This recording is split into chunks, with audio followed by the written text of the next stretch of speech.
A cidade tenta retomar o ritmo. Trabalhadores circulam nos coletivos.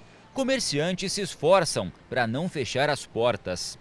Enquanto isso, o vírus avança. Em Bauru, o reflexo aparece no aumento de casos e preocupa. A taxa de ocupação de leitos de UTI destinados a pacientes com a Covid-19 chegou a 102%.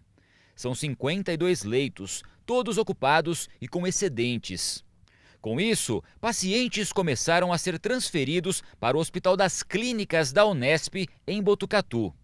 Existe uma regulação estadual, que é a famosa CROSS, né?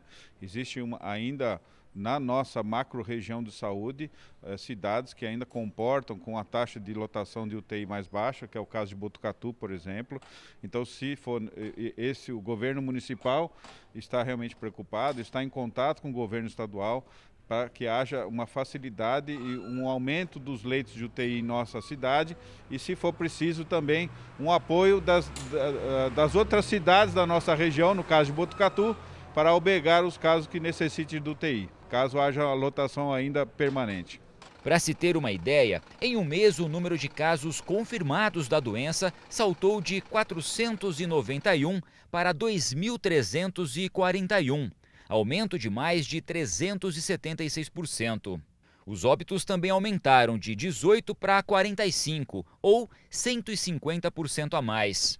Para ter um panorama real do avanço da doença, a Prefeitura realizou mais uma testagem em massa. Dos 1.086 exames, 145 foram positivos, índice de 13,35% de infectados. Número proporcionalmente maior do que a primeira testagem realizada no Sambódromo, quando 5,2% dos testes deram positivo. Esse aumento da taxa de incidência, a gente já tinha realmente uma expectativa que ela ocorresse, mesmo porque pelos dados epidemiológicos, as notificações aumentaram, né? Mas um outro viés muito importante, que foi nessa ação ampliada desse sábado, foi que foi direcionado para as pessoas que realmente tivessem sintomas, né? Quem não tinha sintoma não era feito o teste, somente para as pessoas que tivessem apresentando sintoma. Então a expectativa era que houvesse também uma positividade maior.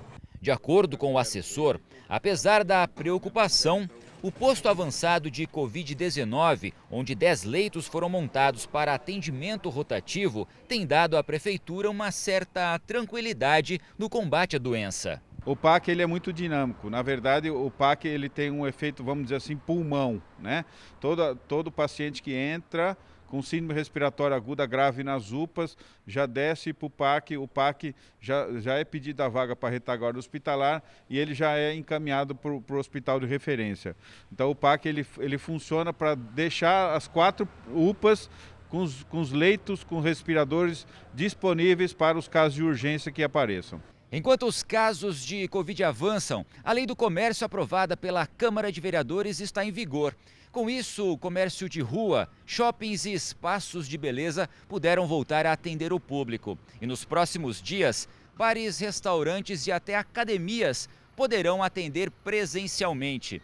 Assim que a lei foi publicada, o Ministério Público tentou reverter e impor à Prefeitura a obrigação de cumprir o Plano São Paulo, mas o pedido foi negado pela Justiça. Com isso, a tentação em sair de casa para fazer aquelas comprinhas deve ser ainda maior. Só que a recomendação continua sendo a mesma. Quem puder, que fique em casa. Independente de ter a lei, não ter a lei, independente de ter aprovado um decreto ou não, o que é mais importante é que as pessoas só circulem se for estritamente necessário. A pandemia ela ainda está vigente, os casos estão altos em nosso município e nós temos uma grande preocupação. Nós temos algumas restrições de leito e, nesse momento, quem puder ficar em casa é uma grande medida.